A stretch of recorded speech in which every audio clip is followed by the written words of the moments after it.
제목이 뭐냐면 하다시 미츠바거든요. 하다시는 헤트.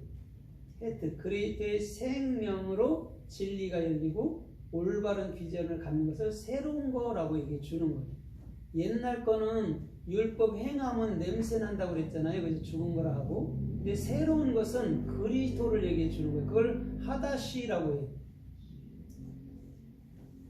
그 다음에 계명은 미츠바인데 미츠바는 맴, 차대, 바부, 해. 그럼 맴이라는 게 주님의 진리의 사역은 우리를 어디로 끌고 가냐면 십자가의 나무로 가는 거예요. 그래서 거기서 못 박아 버리는 거예요. 그 다음에 뭐가 되죠? 영의 새 실존으로 살게 만드는 게 계명, 미츠바 이런 것이죠.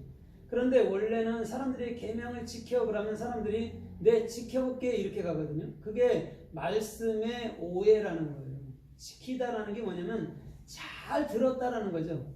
샤마르 잘 들어서 그리스도의 올바른 비전을 나의 마음으로 갖는 거예요. 내가 뭘 행하는 게 아니에요.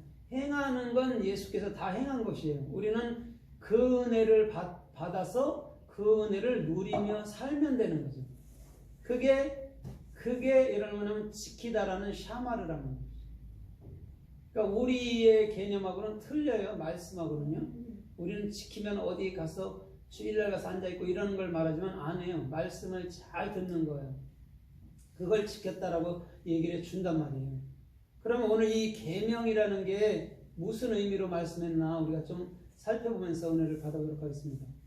마태복음 15장 3절에 보면 그 바리새인 서기관들이 예수님께 와서 그래요.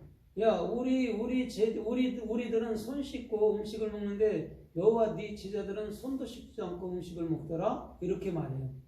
그때 예수님이 이렇게 말합니다. 그들에게 야, 너희가 니들 장로들의 유전과 전통으로 계명을 어기느냐? 이렇게 얘기를 해요. 그러면 바리새인 서기관들은 계명 위에 자기들의 계율들을 또 만든 거거든요. 그러고서 그걸 그 잣대를 들여놨을 때 예수님 역시도 그 잣대에 걸리는 거예요. 그래서 예수님이 십자가에 돌아가시는 거예요. 그래서 행함으로는 한 사람도 의롭다 할 수가 없는 거죠. 그래서 예수님도 그 행함 때문에 돌아가시는 거예요.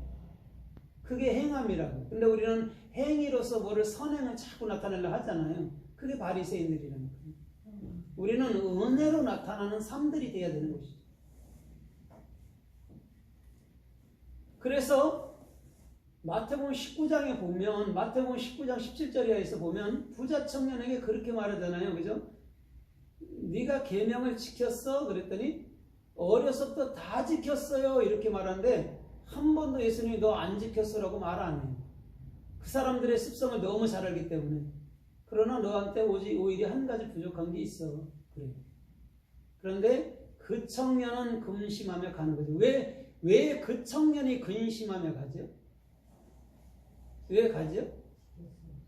청년이 누구예요? 청년. 율법이고 또 누구예요? 그 예수니까. 네. 예수는 뭘로 가야 돼요? 율법으로 근심하며 십자가로 돌아가시는 거죠. 그 얘기를 하는 거예요. 율법은 그래서 절대적으로 복음으로 올 수 없다. 율법은 십자가에 그냥 죽어야 되는 것이다. 이렇게 보는 거죠. 그런데 너 안에 있는 거 다 허비하면 둘째 아들처럼 누가복음 15장에 둘째 아들처럼 다 허비하면 하늘의 것이 올 거야. 그게 장자야. 그게 백호라야. 그게 나의 영원한 머리야. 이런 뜻이죠.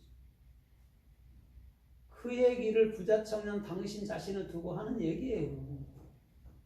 그때 당시 유태인이 하나 있었는데 그건 당신 자신이에요. 성경 자체는 예수만 얘기하기 때문에 시청각 교대로 보여주는 거고 그 청년은 율법 안에서 죽을 수밖에 없어요. 그 예수님. 어떤 수를 내지 않아요. 그냥 율법으로 죽어요. 부자 청년처럼. 근심하며 가요. 십자가에 죽어서 우리 안에 절대적으로 근심하지 않도록 우리 안에서 절대적으로 이제는 내가 계명을 지켰다 하지 않도록 우리 안에 은혜를 집어넣어주는 거죠. 그래서 마태복음 25장에 보니까 뭐라 그래요? 양들은 내가 언제 주님을 섬겼어요? 그러는데 염소들은 내가 주님 섬겼어요. 가난한 자 빵 주고요. 밥 주고요. 헐벗은 자 다 입혔어요. 그때 불법을 행하는 자들아 영골로 들어가라고 주님은 염소들에게 말한다는 거죠. 근데 양들한테는 네가 나 섬겼어. 벗은 자 입혀서 그러더니 우리 한 적이 없어요. 그래. 뭘까요 그게? 오른손이 한 거 왼손이 모르게 한 걸까요? 알아요. 그거 다 알아요. 성경이 모르게 해도. 그런 얘기가 아니에요. 그리스도로 했기 때문에 저와 여러분들이 한 게 없다라는 얘기예요. 네. 똑같이 했는데 하나는 내가 있다고 하고 하나는 난가 한 게 없는 거예요. 그걸 그리스도인의 섬김이라고 얘기해 주는 거예요. 오른손이 한 거 왼손이 감싸는데 모른다 그런 소리 하는 거 아니에요. 그건 다 알아요. 말하는 거. 누가 있는지. 그쵸?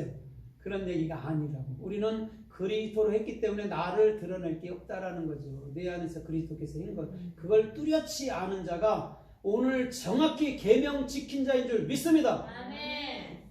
그래서 마태복음 22장에 보니까 22장 38절로 40절에 보니까 어떤 계명이 큽니까? 이렇게 물어봐요. 그때 주님 뭐라 그래요? 하나님 사랑하고 이웃 사랑해. 그게 율법이고 선지자야. 그렇게 얘기를 해요. 그럼 선지자들이 수없이 얘기했던 게 율법을 통해서 복음을 얘기하고 있었다라는 거죠. 복음. 그죠? 복음인데 그게 뭐죠 지금? 계명으로 나타나는 거예요. 계명. 그러면 사람이 내가 지켜 행할게요로 간다니까요. 사람들은요. 근데 주님은 니들이 할 것 하나도 없어. 그런 거죠. 그러니까 계명이라는 것은 원래 그거와 함께 예수와 함께 행위와 함께 십자가에 죽는 것이 계명이라는 거죠. 그죠? 그 다음에 우리가 이제 그리스도라는 그 영의 실존으로 사는 것을 미츠바 계명